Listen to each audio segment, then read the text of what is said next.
Hey everybody, this is Ryan, and welcome to another episode of Runner 2. Now, this is the series where I kind of play the game and then I talk about topics that you guys leave. But since this is only the second video, I have already adjusted how I'm doing this series. The first, you might already notice, is that I am just talking over the game being played. So I'm not like doing this all live. And there's a couple reasons for that. One is when I try to think of stuff off the top of my head and play games at the same time, I notice I use like a lot of filler words like and kind of like I just did. But it drives me crazy. I don't know if it bothers any of you guys, but it really annoys the hell out of me when I do it. So I'm hopefully gonna try to remove a lot of that with this, and you guys are still seeing the game. And on top of that, the game is going to get a lot harder than this pretty easy stuff that you're watching right now. And I really need to be able to focus and be able to cuss and throw things freely without fear of looking like a maniac if I'm trying to do stuff live. So if I'm not recording my voice, then I can freely cuss and, you know, just rattle off 10 cuss words and everything's okay because I don't have to worry about editing that out later. I've also, I'm going to do everything on the harder difficulty. Not this video, and I don't think the next video, but starting maybe the videos after that, everything will be on the hardest difficulty. I've also said that I'm not going to try to 100% this game and get all perfects. That is exactly what I am doing. And even then, there's like 3 levels of perfects. You have to beat it on easy, medium, and hard. And on top of that, you get an extra little point for getting the bullseye at the end of the level. And so I am going for everything, at least so far. I've recorded up to maybe 6 levels into the second world, and everything's going okay. I've also had to turn the quality down a little bit, which was not something that I did lightly. But if I got everything on the highest settings and my recording on the highest settings, it'll make my game chug a little bit because there is so much crazy stuff going on the screen later in the game. And yeah, that just, it doesn't work. I mean, if you just look at this, I mean, this is so incredibly based on timing. You have to be perfect. And if I have to just guess when to jump, no, that's not going to work. So I did turn down the quality, and it'll start to show up as these videos go on. So with all that said, on to the topics now. And I promise you every video won't be 3 minutes of me talking about, you know, settings and the series and all that.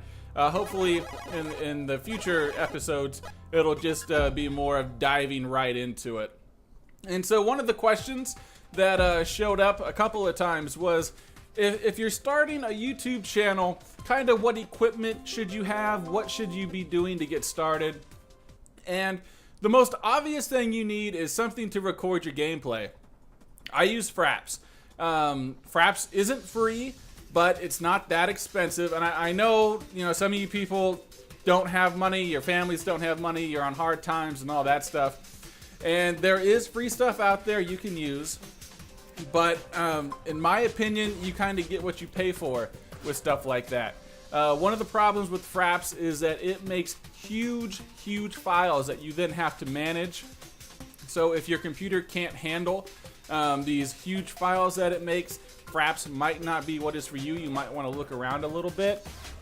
But I've never really had a problem with Fraps. I like it. The only times that it does have a problem, it's usually something that I created. And Fraps is really the only program that I'm comfortable with. I mean, it's the program that I know. So I like Fraps. I would recommend Fraps if you can afford it. I think it's like $35, $40, something like that. So yeah, I mean, it's not cheap, but it's good. It can give you very high quality videos, and like I said, I like it. And that's the most important thing you have to have. You can make videos where you're not doing any commentary, you're not doing any editing, you're just putting up gameplay. You can do that. I mean, that's the basic. but you know, you're probably going to want to do some sort of commentary to keep people coming back. And so that leads right into the next thing, which might be the most important thing. In my opinion, I think it kind of is the most important thing, and that's actually your headset, your mic that you're using. I use a Turtle Beach PX21. I like it. If you want to get really technical, if I'm recording stuff for like an hour, it kind of wears on my ears a little bit. But even then, it's not that big of a deal. I don't even notice it when I'm recording. It's when I'm finally done. So I like my headset. And the reason I think a headset is so important is, and this is just my opinion, this is just something I came up with, is that when somebody clicks on your video and they have no idea who you are, they're going to give you 10 to 15 seconds to decide if they don't like you. I don't think you're going to get a sub in the first 10 to 15 seconds, but there's going to be people that are like, no, I'm not interested in this guy, you know, for whatever reason. Click off the video and then move on to whoever else, the next person on the list. So if you don't have good sound quality and a good mic just coming off, you know, right away to start off your video, you know, that's gonna hurt your chances. In my opinion, that hurts your chances. It doesn't matter if you have absolutely amazing gameplay and you are hilarious.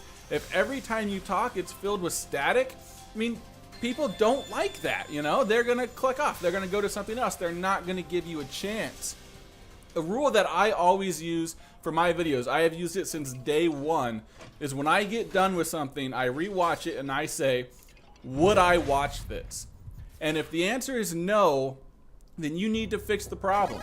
So if you're watching your video and you can tell, you know, be honest with yourself. You can tell if your mic isn't good, if the sound quality is bad, and then you need to fix it. You know, turn off the damn TV. There's no reason for the TV. I know you might have your computer in some place or somebody else is watching TV, and that's unfortunate. There's not much you can do. But if there's nobody else home, turn off your TV, turn off your cell phone. I guarantee you, absolutely no one watching your video gives a damn about how many text messages you are getting. You might notice that my dog doesn't bark in videos anymore, and that's because she was doing it too much, so I drowned her in the bathtub. I mean, you have to do whatever you have to do to make your videos great, and that's just the way it is. Alright, so maybe I didn't drown my dog in the bathtub, but that kind of brings up the next topic. Hey, transition thing. And that is editing your videos. I know a lot of people don't edit their videos at all, and I don't know, I think that's really foolish. The problem with editing is that takes, you know, a fun recording video game experience and it turns it into work. And it's kind of, you know, if you're going to be successful on YouTube, in my opinion, you have to put in work. It's not all fun and games. You know, yeah, boo, that was a bad joke, but it's kind of true. You know, it makes your videos just look better. If you have a period where there's 15 seconds of silence, well, that's 15 seconds that the viewer has to just sit there and watch nothing, you know? So I do a lot of jump cuts in my videos, so I cut that stuff out.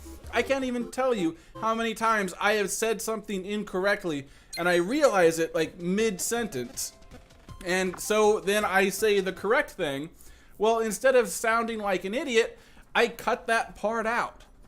You know, I always say that I make myself look stupid enough by just everything else that I say, that if I can actually correct some of the things that were wrong and make me look stupid, then I need to take every advantage that I can.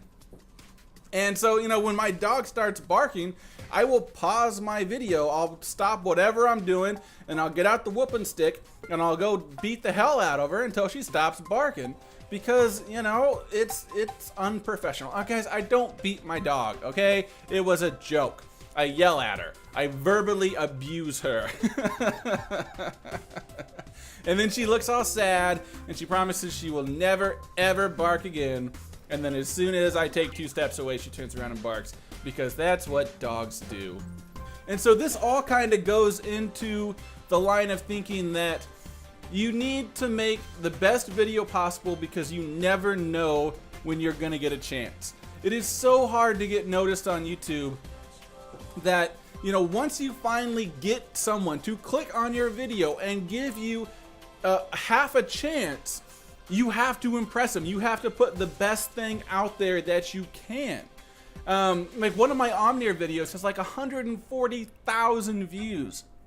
If I had any clue at all that that video would have got even a quarter of those views, I guarantee you I would have done quite a few things different to try to impress people in that little bit of window. But I didn't, you know, and I'm not saying that I don't like that video or that wasn't my best effort or anything like that. I'm just saying you never know when your chance is going to come, and you might not get a chance. I mean, YouTube is a son of a bitch. YouTube is completely designed so the rich get richer, and it is so hard to get started. But when you do finally get a chance, you need to put your best effort out there, and that's the way I look at it. So sorry if this wasn't what you wanted to hear, but I'm trying to give you guys an honest answer. And yeah, so hopefully this helps some people out, and I highly encourage people to make videos, to give it a shot. Yeah, I think making videos is great. And yeah, so that's gonna do it. So if there's anything you might want to hear me talk about, leave a topic in the comments down below, and yeah, that'll do it. I might talk about it in a future episode. So thank you so much for watching, everybody, and until next time, see you guys.